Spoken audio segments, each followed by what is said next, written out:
Por 4 fatias de pizzas, 5 pães de alho, mais 2 Coca Zero e um suco de laranja, deu $29,45, que para preços de Nova York está até bem razoável. Mas a gente, como qualquer outra pessoa, nós precisamos pagar essa conta com dinheiro. E para conseguirmos dinheiro, precisamos trabalhar, produzir e assim receber dinheiro de troca para poder pagar com dinheiro. Mas já pensou se a gente conseguisse criar dinheiro do nada? Já pensou se pudéssemos imprimir dinheiro do nada? Pois existe uma única entidade no planeta que tem esse privilégio de criar dinheiro do nada.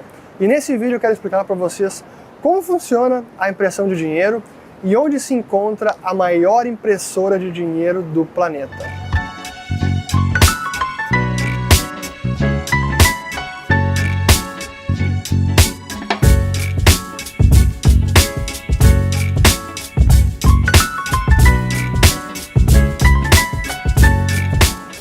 O lugar a que me refiro é esse prédio aqui em frente, que a gente já vai mostrar, e que abriga a filial do Federal Reserve de Nova York, que é a filial mais importante de todas, porque é aqui que se operacionaliza a política monetária, isso é, as operações de mercado aberto. E o Banco Central ele emite 2 tipos de moeda, a moeda física e a moeda eletrônica. A moeda física ela é impressa nos Estados Unidos pelo Bureau of Engraving and Printing, ou Escritório de Engrave e de Impressão, que fica em Washington. Mas a moeda eletrônica, essa é totalmente impressa neste prédio aqui ao lado, o New York Fed. E a grande diferença entre a impressão de moeda física e eletrônica é que a física você precisa de recursos, papel, tinta, então custa dinheiro imprimir dinheiro. Mas quando a gente fala de moeda eletrônica, nem mesmo tinta e papel é necessário. E depois da grande crise financeira de 2008, e especialmente durante a pandemia, o Fed de Nova York abusou da impressora eletrônica nas chamadas rodadas de quantitative easing, o famoso QE, ou afrouxamento monetário. Agora eu vou explicar com um exemplo prático como funciona uma dessas operações. Depois do FONC decidir a política monetária, essa sigla que significa o Comitê de Política Monetária, que decide a taxa básica de juros e os programas de compra de ativos, esse comitê que fica sediado em Washington, ele envia a ordem de implementação dessas operações para a filial do Fed em Nova York. Então, numa quinta-feira, o Departamento de Operações de Mercado Aberto, que fica aqui no New York Fed, recebe uma instrução, por exemplo, para a compra de $10 bilhões em Treasuries, que é a dívida pública americana. Portanto, um operador do Fed, um trader, chega na sua mesa, liga o seu computador, pega o seu teclado e envia uma ordem de compra para os bancos chamados de dealers primários. São os bancos que têm uma conexão direta com o Fed, direitos e privilégios para transacionar diretamente com o Fed. Enviando essa ordem de compra, o Fed diz, bom, quero comprar $10 bilhões em dívida pública americana. E os bancos enviam de volta os pedidos de venda, as ordens de venda desses títulos para o Fed. Depois de recebidas essas ordens, o Fed encontra o melhor preço, digamos que o JP Morgan ganha nessa transação e o New York Fed agora vai pagar o JP Morgan. E como é que ele paga por esses títulos? Ele simplesmente digita o montante $10 bilhões e credita este valor na conta do JP Morgan, na chamada conta de reservas bancárias. Essa é a conta dos bancos, como o JP Morgan, que fica depositada junto ao Federal Reserve, que é o Banco Central. E essa operação ocorre aqui dentro do New York Fed. Analisando o balanço do Fed, quais são os registros contábeis? Do lado do passivo, a gente tem o crédito na conta de reservas bancárias a favor do JP Morgan, $10 bilhões. Do lado do ativo, a gente tem o registro agora dos Treasuries, a dívida pública americana, que pertence ao Fed, esses mesmos $10 bilhões.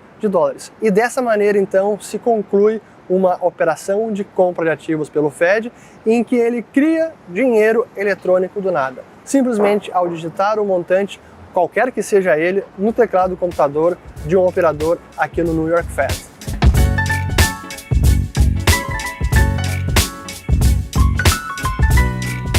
Para dar uma ideia de grandeza, $10 bilhões compram cerca de 250 mil Teslas modelo 3, ou 19 mil casas pelo preço médio das moradias nos Estados Unidos, ou então 1,8 bilhão de Big Macs, o que daria para alimentar mais de 2 milhões de pessoas por um ano inteiro.